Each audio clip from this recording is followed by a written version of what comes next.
Our next speaker is Hilary Falb Kalisman, who is an assistant professor of history and endowed professor of Israeli and Palestine studies at the University of Colorado in Boulder.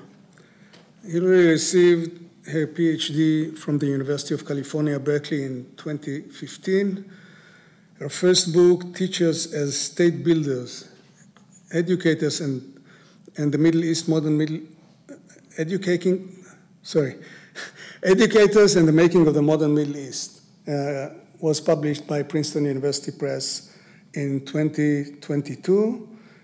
Her recent publications include the historiography of education in the modern Middle East, which was published in History of Education, A World of Tomorrow, Diaspora Intellectuals and Liberal Thought in the 1950s, in the Journal of Palestine Studies, and The Next Generation of Cultivators, Teaching Agriculture in Iraq, Palestine, Transjordan, 1920 to 1960, which was published in Histoire de l'Éducation.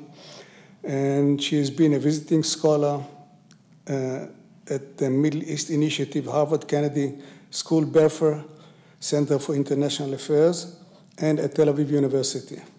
Hilary, please, on local, national, and colonial criteria, standardized testing in Britain's Middle Eastern mandates. Please. Hi. I would like to thank the organizers of the conference, Professors Liat and Billie. Thank you for bringing so many wonderful people here, and also to Seema for organizing everything.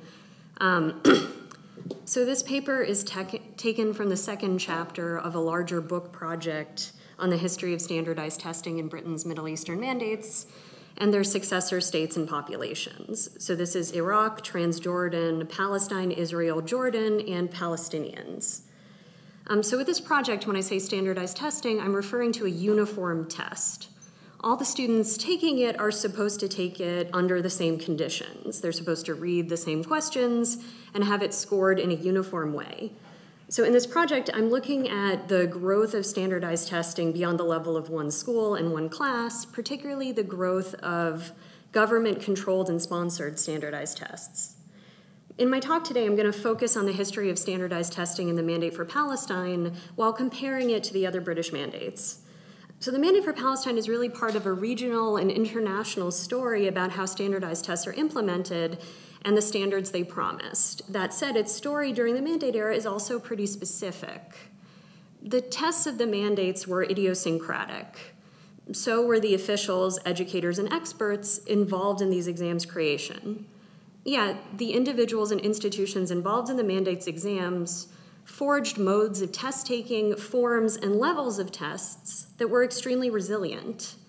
The exams started during the first few decades of the mandates, defined testing through the present day. So I'm going to begin my talk with a story about standards in the Mandate for Palestine to try to think through the stakes of standards as a concept. In August of 1931, a young Arab Palestinian named Abdul Masih Anton wrote a letter to Herbert Brett Smith and C.S. Lewis. Then fellows at Oxford, Brett Smith and Lewis also worked as external examiners for the Palestine Board of Higher Studies, the diverse committee which administered different exams in Palestine.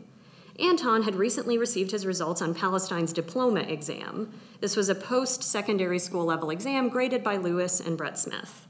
Anton sought clarification as to how that exam defined not only his educational achievements, but those of Palestine as well. So in careful cursive and proofread English, Anton asserted that his examiner's reports showed the success of education in Palestine and that he was delighted to have achieved distinction in not only English literature, but also history. He then went on to the real purpose of his letter. He asked whether his mark of distinction was in comparison with other Palestinian students, or if his efforts would be measured against, quote, an ordinary BA standard. So his bold claims notwithstanding, Brett Smith did not think it was proper for candidates and their examiners to correspond directly, and also he thought that Anton had attained a pass standard, nothing more. So Brett Smith argued that it would be giving him, Anton, a wrong impression to tell him that we examined him on a European standard, but thought that perhaps on a local standard he might be granted distinction. So the issue of local, national, colonial, and global standards shaped the regimes of exams that consolidated across Britain's Middle Eastern mandates. The indigenous, colonial, and in-between people involved in Palestine's exams, which were also taken in Transjordan, and the exams of Iraq judged students and mandates alike according to examination results. However, while Anton hoped that Palestine's exam proved his worth in comparison to European students, Brett Smith noted that his results were sufficient for a Palestinian, but that was it. The director of education actually thought Anton had failed the exam despite his receiving a pass. These experts' judgments, perhaps unconsciously, sought to keep colonized, or at the very least non-Western students in check, asserting that their credentials were on a local rather than a European level. Nevertheless, the growing numbers of Arab and Jewish Palestinians who took this exam, their Transjordanian peers, and their Iraqi counterparts with their own sets of tests, desired the objectivity these educational tools promised. So the story of exams adoption and their persistence underscores the allure of standards, particularly during eras of colonial hierarchies. Colonized individuals and even countries would take up these standards despite their often repressive purposes and their contribution to structural inequalities. So in this paper, I argue that local desires for economic and social mobility, for standards, for parity, colonial aims, religious and national aspirations all converged in the mandate standardized tests. So the universal standards that tests can symbolize have both a seductive and an oppressive nature. Exams were a formative part of the edifice of science and of scientific thinking, which Middle Easterners at this period traced between the Islamic or Arab world and Europe. Although, as Amitav Ghosh puts it, the ambiguity at the heart of Enlightenment thought was often used, sometimes quite deliberately, to dupe the colonial subject, there were reasons beyond force of arms why Enlightenment thought held appeal for those supposedly duped by its promises. Today, the idea of decolonizing curricula, recognizing hitherto marginalized group stories, and the importance of colonialism in curricular biases, this whole process kind of advocates transforming standards to promote the local, the indigenous, and the oppressed. The violence of colonial education, both in terms of curricular erasures and the physical violence involved in these school systems, is a key subject of this political project.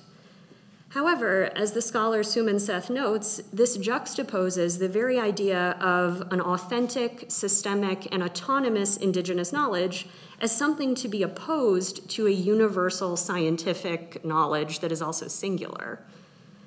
So reifying these two categories also puts supposedly non-Western or subaltern knowledge in a reduced sphere of influence, leaving the world to the West, and at best the nation state to everybody else. So here, I'm trying to look at the particularities of people sort of seeking to put their own history in a standardized test, but also to emphasize the appeal of universal standards alongside national ones. The students taking these exams and the mandates, their parents, and the Middle Eastern educators involved in the exam's creation sought opportunities, standards, and recognition beyond the local and the indigenous. Colonial officials were interested in exams for multiple reasons. For instance, exams functioned as a metric of progress, something educational officials and the mandate governments could point to as evidence they were actually fulfilling their charge of civilizing and modernizing the mandate populations. They could cite statistics as to how many students sat for, passed, and failed the exams, and the more students that attempted and failed, the more rigorous the exams appeared. Offering particular subjects, such as Christian religious studies or Armenian, were ways of appeasing and recognizing specific communities or leaders. The colonial officials involved in mandate schooling also hoped that exams would train and define a local educated elite. Government exams, particularly the matriculation or post-secondary school level, formed part of colonial and or class-based systems of education which sought to prevent urbanization, social and economic change, and nationalism.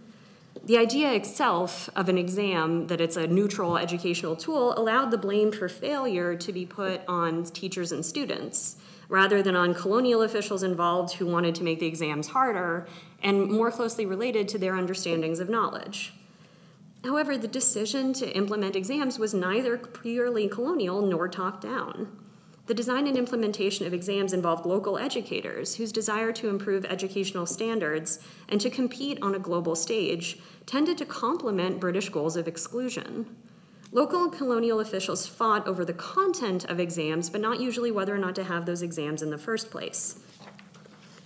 The most prominent rebellions against mandate level and or internationally recognized exams were mounted by educators from the Yishuv. Instead of internationally valid exams which defined an academic elite, they sought an exam which would encourage students to remain within a Jewish national system of education. During the Mandate era, the Yishuv Zionist project required an especially national standard, tied to a nationalism that explicitly proclaimed its exceptional nature. However, for students who hoped to take the exams and their parents, these tests represented a real chance at social mobility within or beyond the mandate's borders. This promise, and its ties to the quantifiable, purportedly objective nature of exam scores, helped facilitate their diffusion. The different politics of the mandates shaped their educational systems and the context in which standardized exams came to be.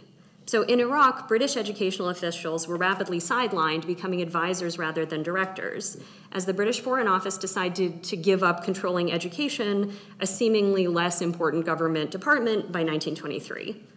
So exams in Iraq were actually forged by a real mix of influences by Iraqi and British officials at odds with one another. So this meant these exams were actually more frequent and more accessible than in the other mandates, which were more controlled by sort of the British.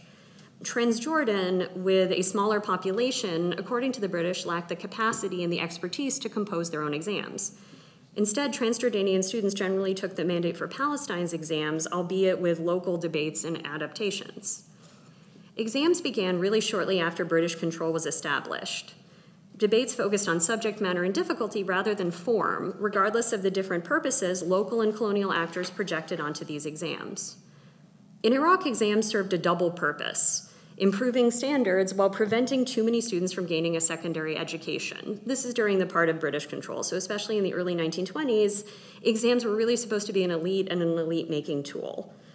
And despite the turmoil of Iraq's rebellion in 1920, you still had exams introduced in Baghdad, and they were, according to the British Director General of Education, conducted on the most modern lines, whether or not the teachers could get there because of the war zone the country was in. After 1923, Britain's lack of control over schooling meant the fact that there were so many exams came from Iraqi officials' demands, actually undermining British colonial goals for testing and education alike. So under the supervision of Sati al-Husri, who we heard about in the previous paper, he loved sort of Franco-Ottoman methods of schooling.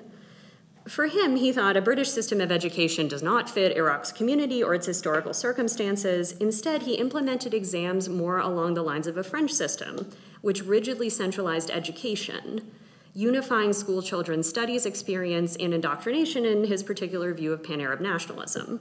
So from 1931 in Iraq, public exams were required to move from primary school to intermediate school, intermediate to preparatory, and preparatory to higher levels of education. The same exams were required of students even if they were in private institutions.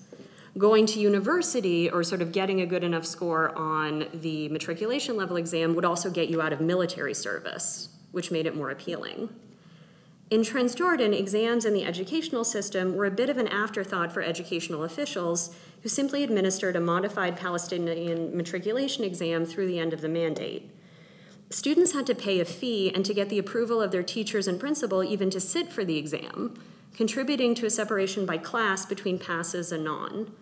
Secondary school exams were implemented in 1935, 10 years before those of primary schools. If you passed the secondary school exam, you would essentially get a government job. Now, this is only 20 to 55% of the students who took it passed, and this is also a tiny group of people who are even able to take it. So passing this exam functioned as part of an induction into the elite class of Transjordan. So Abdussalam al-Majali, who is a physician, professor, and later twice prime minister in Jordan, remembered joking with another future professor and president of the University of Jordan about who would get higher grades in their exams and what kind of life were they best suited for. Moreover, in order to take the exams, Majali, who was born in Kettering, actually rented a house for 2 weeks in Amman, allowing him and his schoolfellows to walk to the exam, which was near the Coliseum.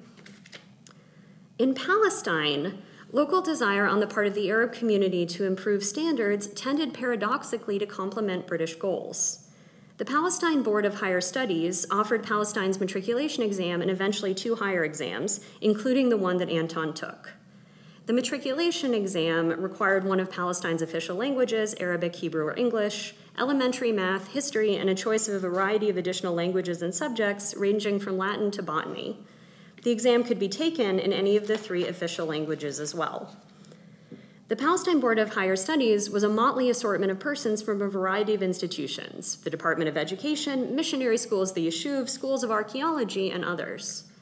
Members of the board fought a lot over the content of the exams, which they graded, other than certain portions of the diploma exams, which were graded by external examiners like Lewis and Brett Smith. At the first meeting of the Board of Higher Studies in 1923, those invited decided that the purpose of future exams was to cultivate the mind and be adapted to the needs of Palestinians, allowing students to study at upper levels within Palestine rather than having to study abroad. So there are kind of 2 problems with this, though. One of them is that there was a belief at this time that Western knowledge was sort of more universally valid, particularly because a lot of the board's members had real stakes in this kind of type of knowledge. So this meant you brought in European history and other subjects as well for the exam. More concretely, you don't actually have institutions that are at a post-secondary level in Palestine at this point, other than the Hebrew University and the Technion, which will be opened in the next few years. So the exam then has to have international validity in order for it to have relevance. In crafting the exam, the board reached out to the American University of Beirut, which recognized it as permitting entrance to the sophomore class, rendering the exam international. Some British universities also recognized the exam as permitting entrance.